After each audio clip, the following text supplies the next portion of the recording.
My name is Natalie Pierce, and I'm 31 years old.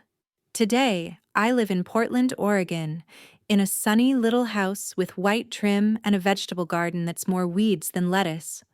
Most days, you'll find me here, sitting at my kitchen table with a cup of chamomile tea, working on illustration projects and listening to old jazz records.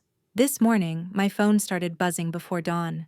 At first, I thought it was a wrong number, but when I picked it up and saw the screen, 23 missed calls from a number with a Spokane area code, I felt the air go out of my lungs. Suddenly, I was 11 again, standing in King Street Station in Seattle with my backpack sliding off my shoulder, watching the crowd swallow my parents.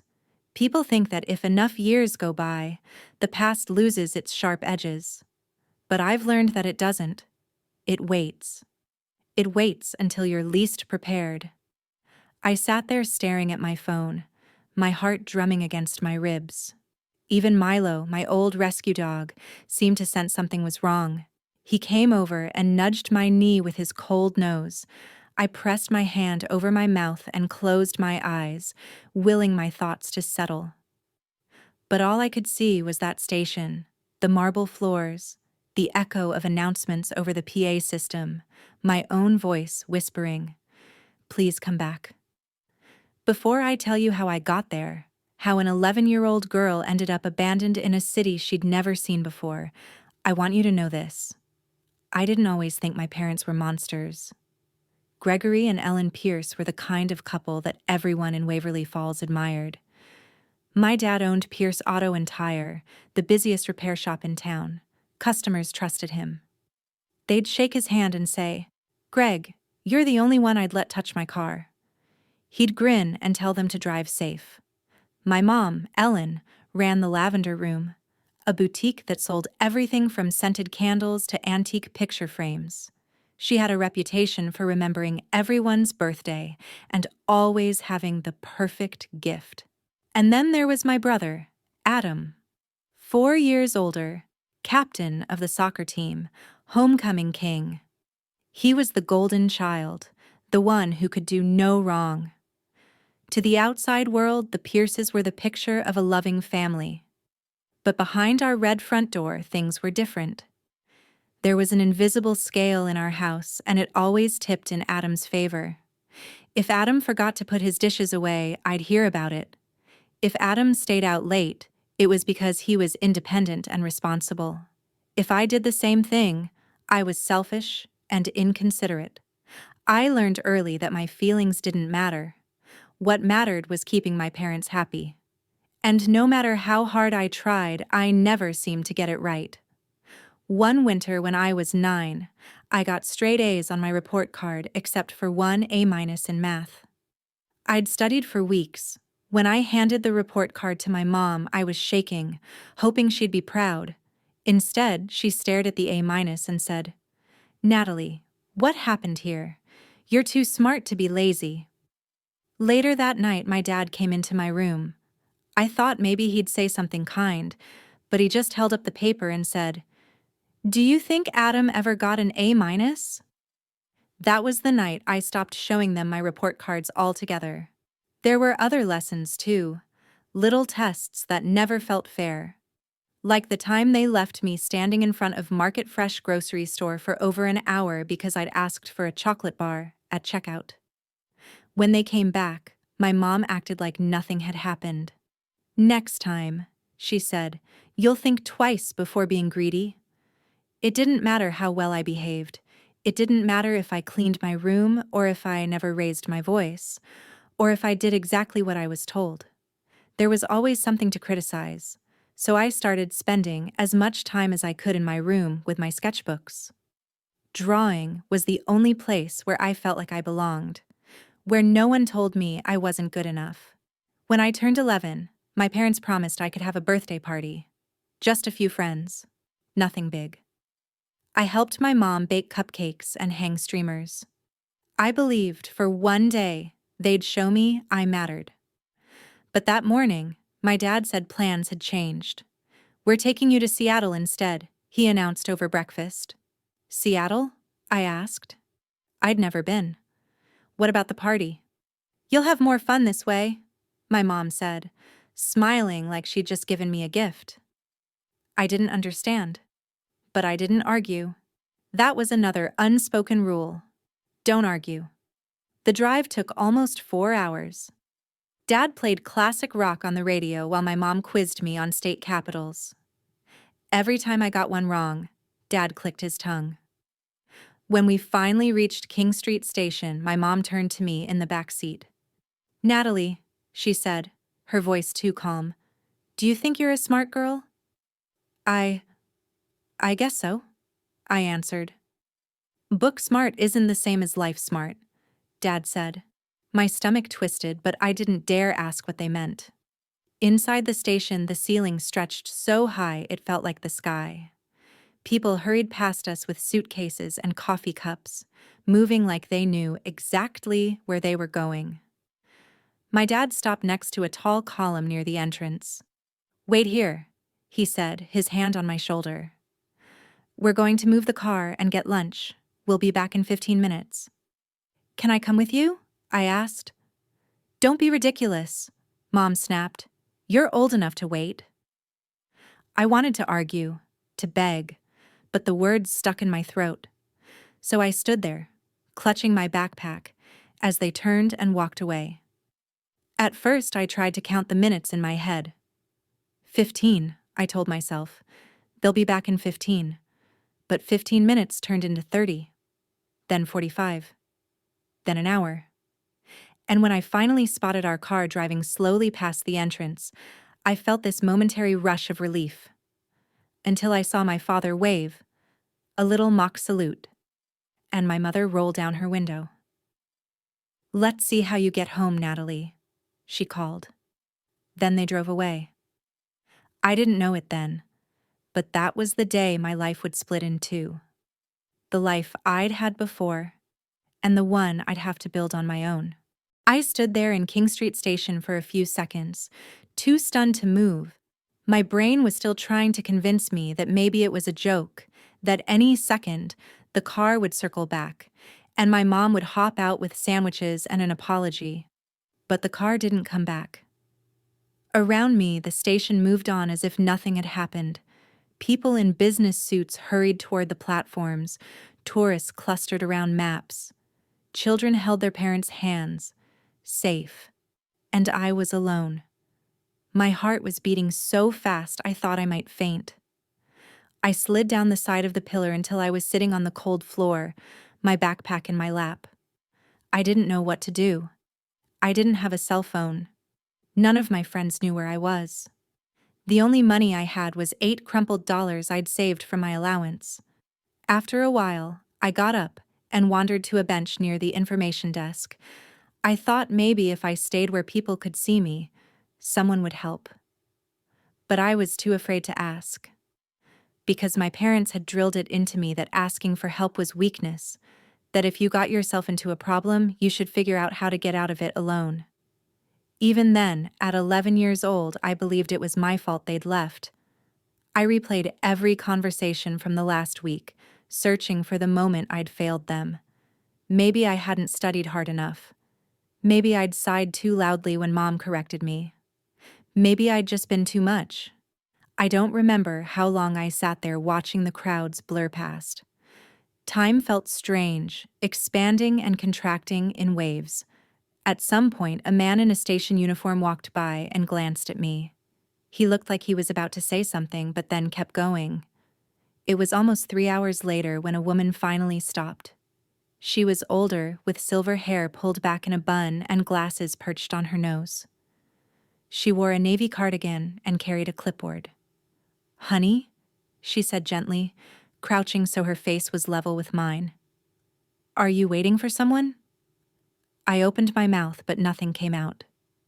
My throat felt like it was filled with glue. She glanced at the clock, then back at me. "I've seen you sitting here a long time. Are your parents here?" They went to move the car," I managed, my voice trembling. "They said 15 minutes. "When was that?" 4 hours ago." Her face softened, and she sat beside me on the bench. "My name is Janet. I work here at the station. Can you tell me your name? Natalie. And how old are you? 11. She nodded slowly. Natalie, I don't think your parents are coming back right now. I'm going to get someone to help you, okay? Panic clamped down on my chest like a vice. No, please. They'll be mad if I make a scene. Janet shook her head. You haven't done anything wrong. Those were the first words all day that felt like they might be true. Janet stood up and spoke to a man at the information desk. A few minutes later, a security guard named Kevin came over. He had kind eyes and spoke softly, like he was trying not to scare me. Hi, Natalie, he said. I hear you've been waiting a long time. We'd like to help you figure out where your family is. Can we go somewhere quieter to talk? I nodded because I didn't know what else to do. They led me to a small office behind the information desk. Kevin handed me a bottle of water, but my hands were shaking so badly I couldn't open it. Can you tell me your parents' names? He asked. Gregory and Ellen Pierce. And do you have a phone number for them? I recited our home number automatically, the numbers etched into my brain from years of practice. Kevin dialed the number on a desk phone, turning slightly so I couldn't hear the whole conversation. His face tightened as he listened. When he hung up, he turned back to me with an expression I didn't know how to read. We weren't able to reach anyone, he said carefully. But we'll keep trying. A woman in a dark blue blazer came in a few minutes later. She introduced herself as Officer Ramirez with Seattle PD. She pulled up a chair next to mine and spoke in a calm, measured voice. Natalie, I know this is scary. I want you to know you're safe now. No one here is upset with you. Tears finally spilled down my cheeks. I'm sorry, I whispered. You have nothing to be sorry for, she said. The next hour passed in a blur. Officer Ramirez asked me questions. My birthday, my address, what happened that morning. Each time I answered, I felt like I was floating outside my body. She explained that they needed to file a report because it wasn't safe for me to stay at the station. She said I'd be placed with a foster family for the night. I remember thinking, maybe tomorrow they'll come back. Maybe tomorrow they'll decide I'm worth taking home. When we left the station, the sky was darkening. The lights inside King Street Station glowed warm and yellow, and for a moment, I turned back to look through the glass doors. I wanted to see my parents running toward me, out of breath and apologetic. But there was no one there. That was the night I met Helen Bennett. She was waiting in the lobby of the Child Services building, holding a quilt folded over her arm. She looked like someone's grandma. Soft gray hair, a kind smile. Hi, Natalie, she said, as if we'd known each other forever. I'm Helen. You're coming home with me tonight. I didn't know it then, but she would be the first adult in my life who never made me feel like I had to earn kindness. She led me out to her car, humming under her breath. The seat was warm. There was a little stuffed bear buckled into the cup holder. I brought this in case you needed a friend, she said, gesturing to the bear. I tried to thank her, but my throat closed up again. The whole ride to her house, I stared out the window, feeling like I'd fallen out of my life and landed in someone else's. I thought about how in the morning, my parents would realize they'd gone too far, how they'd come to get me. But when Helen tucked me into a guest bed that smelled like lavender, I felt something I hadn't expected. Relief. Because for the first time I could remember, I wasn't afraid. I didn't sleep much that night. Every time I closed my eyes, I saw my parents' car driving away. The way my mother's hair blew in the wind as she leaned out the window and called, "Let's see how you get home, Natalie." I kept telling myself it had to be a mistake, that in the morning they'd realize what they'd done, that they'd show up, angry or not, and bring me back. But the morning came, and the knock on the door never came with it. Instead, Helen made me oatmeal with brown sugar and set it in front of me like it was the most ordinary thing in the world. She didn't ask a million questions. She didn't act like I was a problem to be fixed. She just said, "You don't have to eat if you're not hungry," and sat across from me, sipping her coffee in silence. Around 9 hours, there was a knock on the door.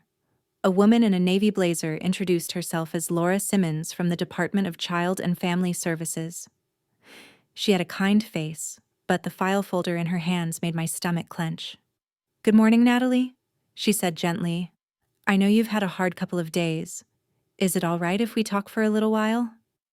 I nodded because I didn't know what else to do. Laura explained that they had tried to reach my parents again that morning, but no one had answered. She asked if I wanted to call them myself. I thought about it. About dialing that familiar number and hearing my father's voice. I imagined him telling me to stop being dramatic, that I'd ruined everything by involving strangers. So I shook my head. "No, thank you," I whispered. Laura nodded like she understood. A few hours later, she drove me to the DCFS office downtown. The building was tall and gray, with fluorescent lights that made everything look flat. She led me to a small conference room with a long table. "We're going to have a meeting this afternoon," she explained. "Your parents are expected to come." My heart thudded in my chest. "Are they mad?" "I can't say," she replied honestly. "But no one here is angry with you. You did nothing wrong." I wanted to believe her. When the time came, Laura sat with me while we waited. Every minute felt like an hour. I couldn't decide if I was more afraid they wouldn't come, or that they would. At exactly 2:15, the door opened. My parents walked in, looking like strangers. My father's face was pale and drawn. My mother's hair was pulled back too tightly, making her look severe. Behind them came a man in a dark suit carrying a briefcase. My mom's eyes flicked to me, then away. "Natalie," she murmured, like she wasn't sure she was allowed to say my name. I didn't answer. Laura gestured for them to sit. What followed was the most surreal conversation of my life. Their lawyer did most of the talking. He explained that my parents hadn't intended to abandon me, that it was a disciplinary exercise, a lesson in self-reliance. "A lesson?" Laura repeated, her voice tight. My father cleared his throat. "Natalie is overly sensitive. She struggles with independence. We wanted to show her she could solve problems without relying on us. You left an 11-year-old in a major city with no phone and no plan," Laura said. "For hours." My mother's mouth twitched like she was fighting back a frown. "It wasn't supposed to take that long," she said quietly. "We were going to come back sooner." "But you didn't," Laura said. There was a long, heavy silence.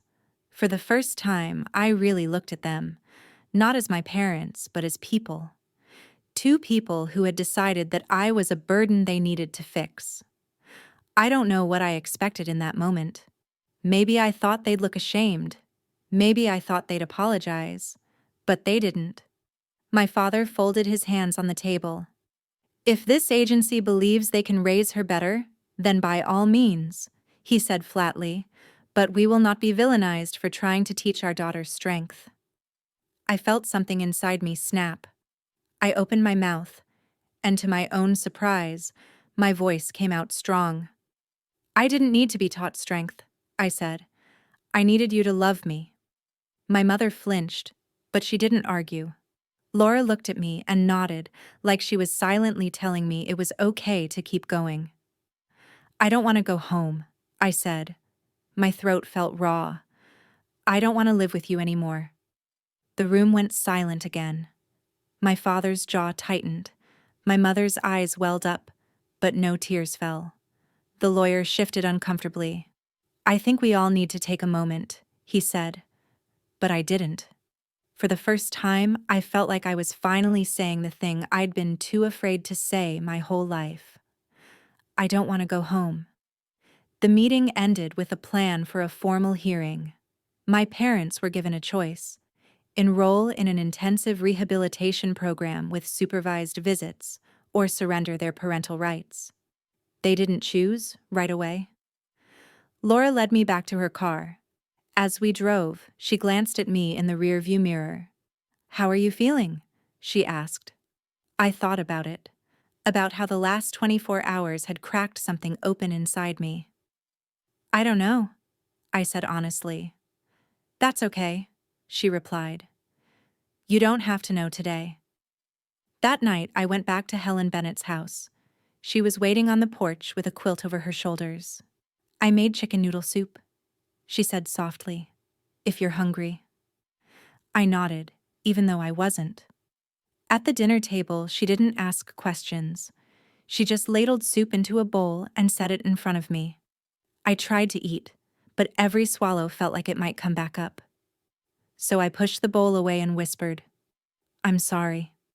Helen reached across the table and took my hand in both of hers. "Sweetheart," she said, "you have nothing to be sorry for." And for the first time in my life, I almost believed it. The days that followed were the longest I'd ever known. I stayed with Helen Bennett while the court decided what would happen next. Her house became my temporary refuge, though it never quite felt like home. Every morning she made me breakfast, even when I could barely eat. She showed me where she kept extra blankets and told me I could stay as long as I needed. And every night I lay in the guest room staring at the ceiling, wondering why it felt easier to breathe in a stranger's house than in my own. The hearing took place 2 weeks after the day my parents left me. I wore a navy dress Helen had picked out for me, with a little white collar that made me look younger than I felt. Laura Simmons came to pick me up in the morning. She gave me a soft smile as I climbed into her car. "Remember," she said, "whatever happens today isn't your fault." I nodded, but my hands wouldn't stop trembling. The courthouse was cold and too bright. Everything echoed. The shuffle of papers, the low murmur of voices, the occasional cough. When my parents walked in, I felt my stomach twist. My father looked tired. My mother's eyes were red like she'd been crying. But when the judge entered, they straightened their shoulders and lifted their chins. The proceedings moved quickly. There were statements from social workers, testimony about the history of disciplinary incidents, and the report from Officer Ramirez detailing the day I was left alone. When the judge finally turned to my parents, his voice was gentle but firm. "You have a choice," he said.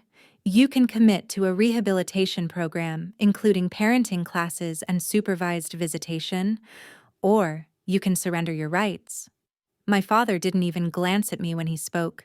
"We won't be made an example of," he said, his voice flat. "If the state thinks it can do better, let it try." My mother's lips trembled, but she didn't say a word. The judge nodded gravely. "Then with regret, I will accept your surrender of parental rights." I don't remember much after that. Just the feeling that I was underwater. Everything muffled and slow. Laura took my hand as we walked out of the courtroom. "I know this feels like an ending," she said softly, "but it's also a beginning." That afternoon, Helen sat me down at her kitchen table. She folded her hands over mine and looked me right in the eye. "You can stay here as long as you need," she said, "but I think there's a family who might be the right fit for you." I didn't know what to say. Part of me was relieved. Another part felt like the last scrap of hope had been torn away.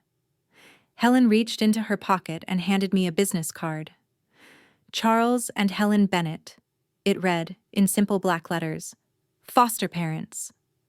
I blinked at her in confusion. "That's us," she explained, smiling gently. "I wanted you to know you could stay here forever if you wanted. But there's another family, friends of ours, who are hoping to adopt." She hesitated. "I thought maybe you'd want the choice." No one had ever offered me that before. Choice. I asked if I could meet them. 2 days later, Laura picked me up and drove me to a little yellow house on a quiet street. The front yard was filled with flowers, and there was a wooden swing hanging from a big maple tree. Charles and Helen Bennett were waiting on the porch. They were both in their 40s. Charles was tall and broad-shouldered, with laugh lines around his eyes. Helen had curly brown hair and the warmest smile I'd ever seen. When I stepped out of the car, they didn't rush toward me or try to hug me. They just smiled and waited. "Hi, Natalie," Helen said softly. "We're so glad you came to meet us." Inside, the house smelled like fresh bread. There were paintings on the walls and books stacked everywhere. It felt alive. They showed me the bedroom they'd prepared. A pale yellow room with a window seat and a little bookshelf already filled with stories. "You can bring anything you like to make it yours," Helen said. "Or nothing at all. Whatever feels right." I didn't say much. I was too overwhelmed to trust my voice. But when we sat down to dinner, spaghetti and garlic bread, I felt something loosening in my chest. They didn't ask about my parents.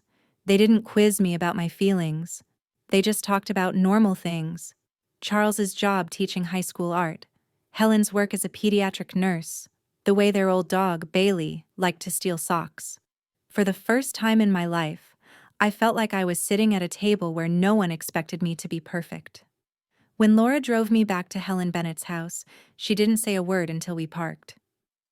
"What did you think?" she asked finally. I stared down at my hands. "They were nice," I said. "That's a good start," she replied. A week later, it was official. I moved into the yellow house on Maple Street. Helen and Charles didn't push me to talk about the past, but they also didn't pretend it hadn't happened. "You've been through things no child should ever have to," Helen told me one night as she tucked me in. "But you are not broken. You are loved. And you are safe now." I believed her. Almost. It took time to settle in. Months, really. Every time I spilled something or forgot to turn off the bathroom light, I braced for the scolding that never came. And slowly, I started to trust that maybe this was real. When I turned 13, Helen and Charles asked me if I'd ever thought about changing my name. "It's entirely up to you," Charles said. "But if you want a fresh start, you can have one." I thought about it for a long time. About the name Natalie Pierce and all the pain it carried. And about the possibility that maybe, just maybe, I could choose something new. 2 months later, it was done. My name was legally changed to Natalie Bennett. A new name. A new family. A new chance. Changing my name felt like shedding a skin I'd outgrown. Natalie Bennett. It sounded strange at first, but every time someone called me by it, I felt a little lighter, like maybe the past wasn't glued to me after all. Life with Helen and Charles was nothing like what I'd known. They were steady in a way I didn't understand at first. If I forgot something or made a mistake, no one screamed. No one called me ungrateful or lazy. Charles would just say, "We all have off days," and Helen would remind me that nothing I did could make them love me less. At 13, I didn't really believe them, but at least I wanted to. That year, Helen signed me up for art classes at the community center. The first day I walked in, clutching my sketchbook, I felt sick with nerves. But the teacher, Mrs. Levy, was patient and encouraging. "You have an eye for detail," she said, peering over my shoulder at a pencil drawing of a stray dog I'd seen near the park. "You don't just draw what's there, you draw what you feel about it." No one had ever said anything like that to me. Those classes became my refuge. 2 hours every week where I could be quiet and still and feel like I was good at something. By the time I was 15, my sketchbooks were full. Helen found them one evening when she was helping me clean my room. "Can I look?" she asked, holding one out like it was something delicate. I hesitated.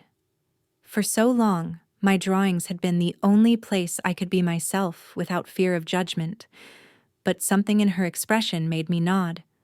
She sat cross-legged on the floor, turning the pages slowly. When she finished, she looked up, her eyes shining. "These are beautiful," she said simply. "You have a gift." Sometimes, I think that moment was when I finally started to believe I wasn't just the broken girl my parents had left behind. High school wasn't easy. I was quiet, cautious. I flinched when someone raised their voice, even in a crowded hallway. But slowly, I found a small group of friends who didn't ask me for explanations I wasn't ready to give. There was Mia, who loved photography and carried her camera everywhere. Jacob, who played guitar and had a laugh that made everyone else laugh too. And Aria, who'd moved to town the same year I did and understood what it meant to feel out of place. With them, I didn't have to pretend to be normal. I could just be Natalie. Helen and Charles came to every art show, every parent-teacher conference, every awkward school assembly. Charles would beam like I'd just won the Pulitzer Prize whenever my work was displayed. When I was 17, I started thinking seriously about college. I'd always assumed I wouldn't go. My birth parents used to say it was too expensive, too impractical. But one evening, as I sat hunched over an application form, Helen placed a hand on my shoulder. "We'll figure it out," she said simply. "If this is what you want, we'll make it happen." That was the thing about the Bennetts. They never made promises they couldn't keep. With their help, I applied to art schools up and down the West Coast. I poured every spare minute into my portfolio, desperate to prove to someone, maybe to myself, that I was worth the investment. The acceptance letter came on a windy afternoon in March. The envelope was thick and cream-colored, the kind that looked important even before I tore it open. I got in. The School of Visual Arts in San Francisco. Helen hugged me so tight I could hardly breathe, and Charles insisted we go out for pizza to celebrate. Sitting there in that little booth with string lights twinkling overhead, I felt something I hadn't known was possible. Hope. Moving to San Francisco was terrifying. For the first few weeks, I called Helen almost every night, sometimes just to hear her say, "I love you. You're doing great." But little by little, I settled in. The campus was alive with color and noise. Everyone seemed to be creating something. Paintings, sculptures, films. For the first time, I felt like I was exactly where I was meant to be. In my sophomore year, I met Ryan. He was in my typography class. Tall, with messy hair and a soft voice. He asked if he could see my sketchbook after class one day. When he flipped through it, he didn't say much. Just smiled and traced his finger over a drawing of a girl sitting alone in a train station. "That one," he said quietly. "It feels important." I didn't tell him why.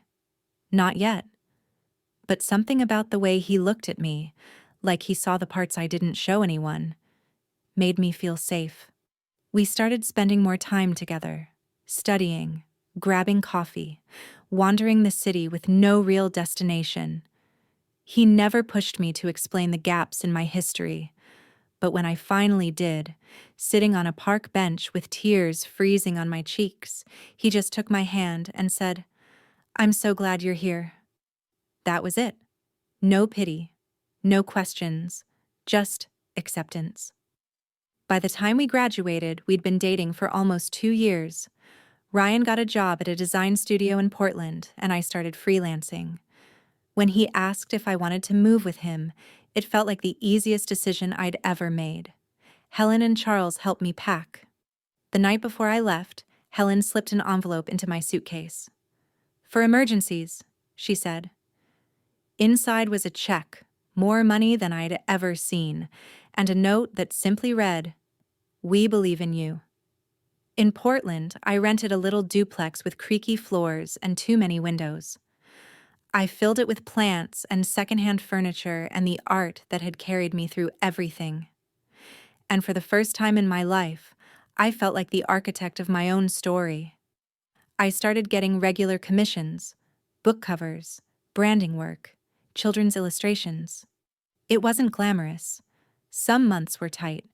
But every time I sent an invoice and signed my name, Natalie Bennett, I remembered how far I'd come. Ryan proposed on a rainy Tuesday in November. We were eating takeout on the living room floor when he pulled out a small velvet box. His hands were shaking. "You don't have to say yes. he stammered. But I hope you will. I laughed and cried and said yes all at once. We married the following spring in Helen and Charles's backyard. They walked me down the aisle together. After the ceremony, Charles whispered, "We're so proud of you." And for the first time, I didn't feel like an imposter accepting his love. The years that followed our wedding felt like the life I'd always dreamed about, but never quite believed I could have. Ryan and I settled into our little Portland house with Milo, our old golden retriever, who insisted on sleeping right between us every night. My illustration business grew slowly and steadily. By my 30th birthday, I had a roster of clients who trusted me, and a body of work I was proud of. It wasn't perfect. Some nights, I still woke up from nightmares. Some days, I had to remind myself that I wasn't that scared little girl anymore, but mostly, it was peaceful. Until the morning, everything changed again. I'd just finished emailing drafts to a publisher when my phone lit up. 29 missed calls from a number I didn't recognize. At first, I was annoyed. Probably a scammer. But then I saw the area code, Spokane. My heart stuttered. I pressed play on the voicemail, my hand trembling. "Natalie," my brother's voice. "Adam, I know it's been years and you probably don't want to hear from any of us, but Dad had a heart attack last night. They don't know if he's going to make it. I thought you should know." I sat there in the kitchen, staring at the phone like it might explode. Milo whined softly and nudged my leg. It had been almost 20 years since I'd spoken to my parents. 2 decades since the day they decided teaching me a lesson was more important than loving me.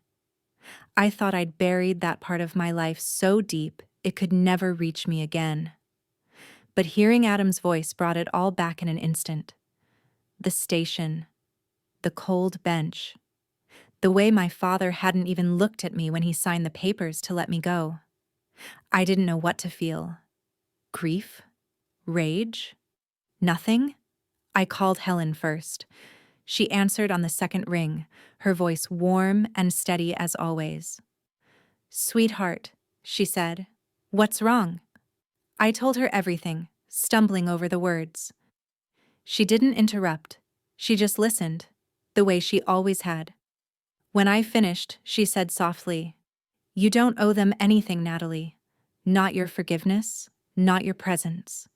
But you do owe yourself the chance to decide what you want." Her words stuck with me all day. I thought about Ryan, about the family I'd built, the home I'd made for myself.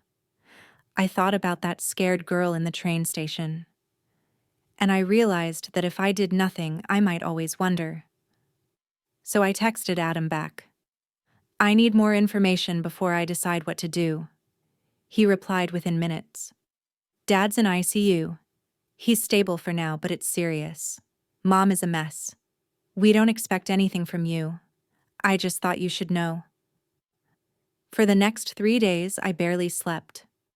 I went for long walks with Milo. I sat up late into the night talking to Ryan about what I should do. Finally, I decided I needed to see Adam in person. We agreed to meet at a little coffee shop halfway between Portland and Spokane. Walking in, I felt like I was floating. The last time I'd seen my brother, he was a 17-year-old who never once spoke up for me. Now he was a man in his 30s with a wedding ring and tired eyes. He stood when he saw me. "Natalie," he said, "you look good." I didn't know how to respond, so I just nodded. We sat in a corner booth, nursing lukewarm coffee. "Why now?" I asked. My voice sounded calm, even though my heart was hammering. "Because he's dying," Adam said simply, "and because I didn't want you to find out after the fact." He paused. "I know I wasn't a good brother. I should have defended you. I should have done something. I'm sorry." I looked at him, trying to see the boy I'd once idolized. He was still there, under the lines on his face and the regret in his eyes. "Thank you," I said finally, "for telling me." Adam didn't ask if I would visit our father. He just gave me the information and let me decide. The next morning, I called my therapist and asked if she would come with me. She didn't hesitate. "When you're ready," she said, "I'll be there." 2 days later, I walked into the ICU, my hand wrapped around Ryan's for strength. My father looked small in the hospital bed, smaller than I'd ever seen him. When he opened his eyes and saw me, they filled with tears. "Natalie," he rasped. "It's Natalie Bennett," I said softly. He nodded, like he understood exactly what that meant. There were no dramatic speeches, no apologies that could make up for everything. Just a quiet moment where we looked at each other and knew there was nothing left to say. I stayed for 10 minutes, long enough to feel the weight of the past settle into something I could finally set down. As I turned to leave, he whispered, "I'm sorry." I didn't answer, but I also didn't feel the need to. In the parking lot, I took a deep breath and felt lighter than I had in years. Ryan pulled me into a hug. "You did it," he murmured. "You faced it." And I had. I didn't do it for him, or for my mother, or even for Adam. I did it for the girl I used to be, the one who deserved better. Driving home, I thought about all the ways I'd tried to outrun my past, all the times I believed I'd never be enough. And then I thought about the life I'd built, the work I loved, the man who loved me, the family who chose me when no one else would. That was what mattered. When we got back to Portland, Milo bounded out to greet us. Ryan squeezed my hand. "You okay?" he asked. I looked around our little house with its creaky floors and walls covered in my art. "I'm more than okay," I said. "I'm home." And for the first time, I knew it was true.